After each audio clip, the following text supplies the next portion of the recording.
Biz yasharkanmiz, ta'bir joiz bo'lsa, xuddi Hojar onamizni harakatiday harakat qilib yashaymiz.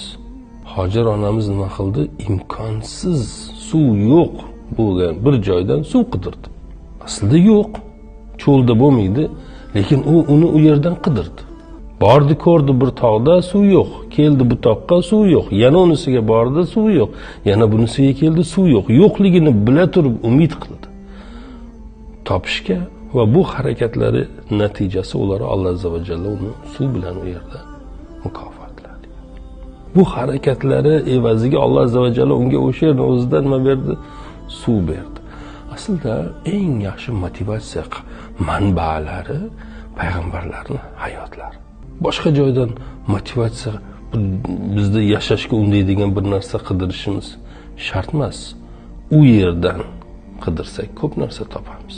Imkonsizlikdan imkon topish san'ati. Chorasizlikdan chora topish san'ati. Omadli odamlarni, rivojlangan odamlarni qarasangiz, hammalarida bu xislat bor. Yo'qdan bor qiladi. Yiqilganda turishni biladi.